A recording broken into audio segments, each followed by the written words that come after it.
কিয়া মরে গেছে, আটে গেছে, আটে দাম বসছে। আপনার এই যে বাজার টাজার রান্না বান্না এগুলো কে করে দেয় এখন?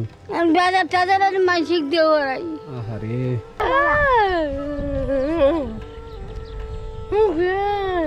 কইতেছে আপনি না থাকেন, আপনার তালিকার নাম আছে।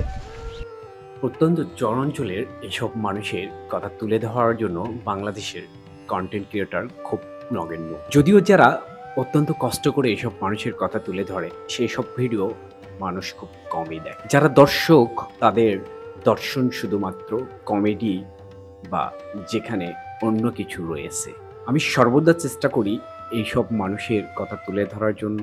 যদিও আমার আর্থিকভাবে তাদেরকে সাহায্য করার মতো তেমন কিছুই নেই, তবুও তাদের কাছে যেতে আমার অত্যন্ত ভালো লাগে।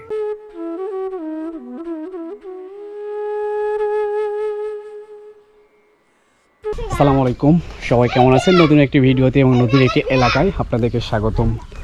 আমি যেখানে অবস্থান করছি বাংলাদেশের সিরাজগঞ্জ জেলার কাজীপুর উপজেলার প্রত্যন্ত চর, দুপাশে যমুনা নদী, মাঝখানে চর জেগেছে যেটার নাম হচ্ছে শ্রীপুর।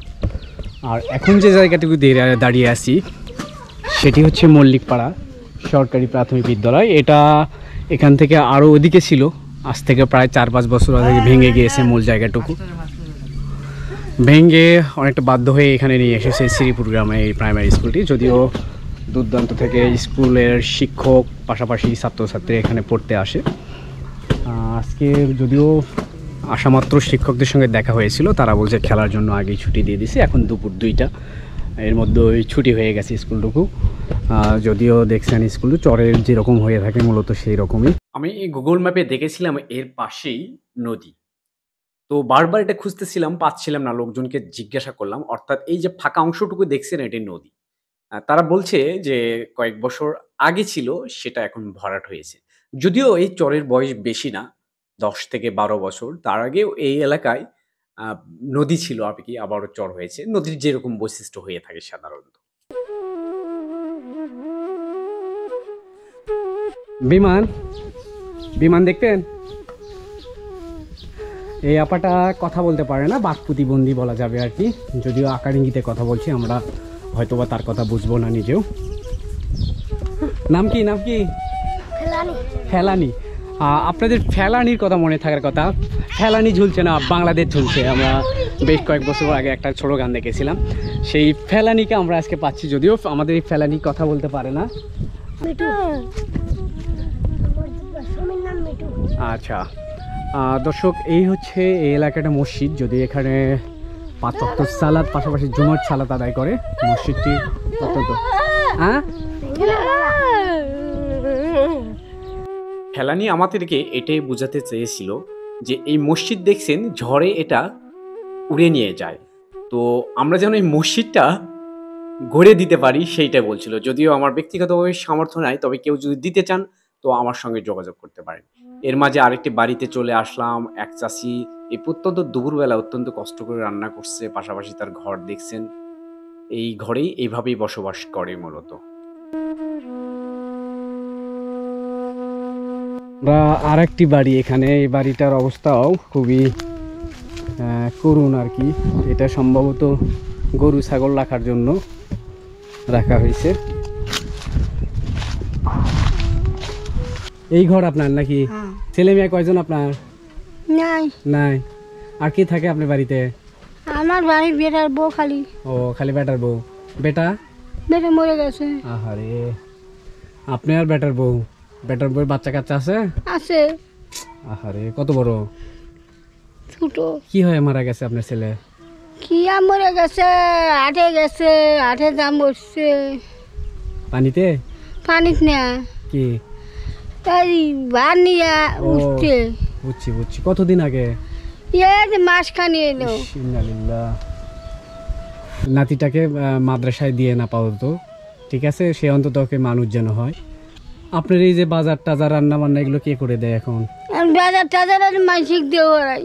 আহারে, আপনারা যারা দেখছেন চাষির তো আসলে কেউ নেই। এক ছেলে, সেও মারা গেছে। ছেলের বউ, সেও বাবার বাড়ি গেছে।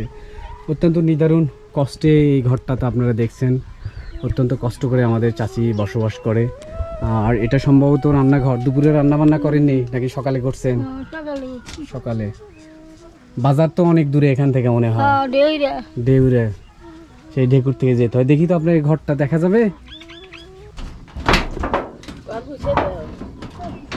আমরা চাচির ঘরে প্রবেশ করব, যদিও ওনার ছেলেটা কি হয়ে মারা গেছে বাবু। আহারে, এই হচ্ছে এখানে থাকার ঘর, যদিও অন্ধকার, আপনারা ঠিকভাবে দেখতে পাচ্ছেন না।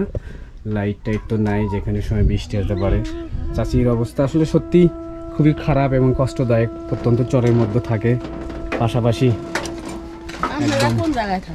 আমরা আসছি হচ্ছে বগুড়া থেকে। এই চাচা 5 কিলোমিটার হেঁটেছে 5 কেজি সার ফ্রি পাবে, তবে আজকে পায়নি, আবার অন্যদিন তাকে যেতে হবে।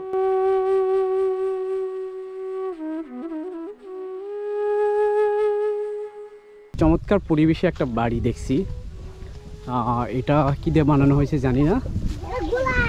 গোলাই, এটা গোলাই কি? এই ছোট ছোট বাচ্চারাই আজকে আমাকে চলো পথ দেখাচ্ছে, তাদের সঙ্গে এগিয়ে চলছি। কারণ এর আগে আমরা বহুতবার পথ হারিয়ে ফেলেছি, যে কারণে 2-3টা বাচ্চাকে সাথে নিয়েছি। যদিও পরন্তু দুপুরবেলা, তারপরেও এগিয়ে চলছি। সামনে নদী, যমুনা নদী, এপারেও নদী ওপারেও নদী, চারিদিকে আসলে নদীতেই ভরপুর। হ্যাঁ হ্যাঁ, চরাঞ্চলের এইসব বাচ্চাদের সাহস দেখে আমি পুলকিত হই। মানে কি দুর্গম হতে পারে, কি দুর্দান্ত হতে পারে, তাদের কাছে না আসলে আপনি কখনো বুঝতে পারবেন না।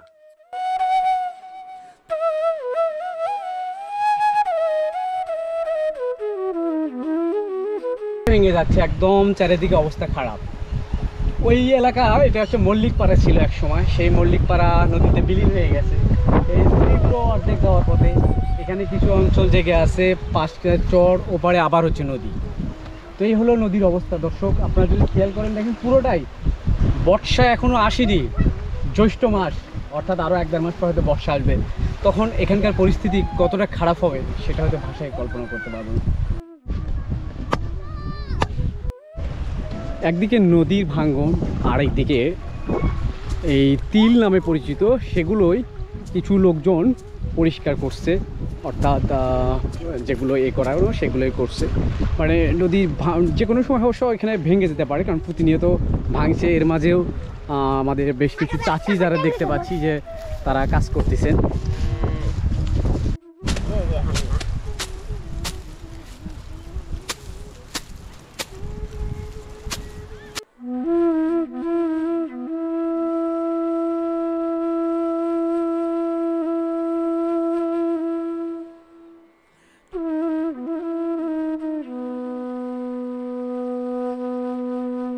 ঝড়ে বাড়িটি ভেঙে গেছে, এখানে কিছু পরিবার বসবাস করত। সো টিনের ঘর, আমাদের শিনটা দিয়েছিল, ভুট্টো ছিল, ভেঙে গেছে। জানি না তারা এখন কোথায় বসবাস করছে। ওই বাড়ির লোকজনও আমরা পাচ্ছি না এই মুহূর্তে।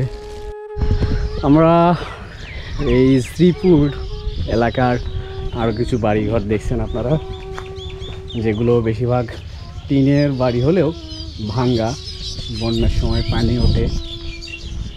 পরন্তু এই বিকেলবেলা যদিও নেই, প্রচণ্ড ভ্যাপসা গরম। এর মাঝে আমি অবশ্য গোসল করে নিয়ে একটু প্রশান্তির মুখ দেখতে পাইলাম। বাড়িগুলোতে সাধারণত মানুষ নাই, কারণ দিনের বেলা এই অঞ্চলগুলোতে মানুষ খুব কমই থাকে। খড়ের পালা দেওয়া হয়েছে, পানি যেন না হয়, যেন উঁচু করে দেওয়া হয়েছে।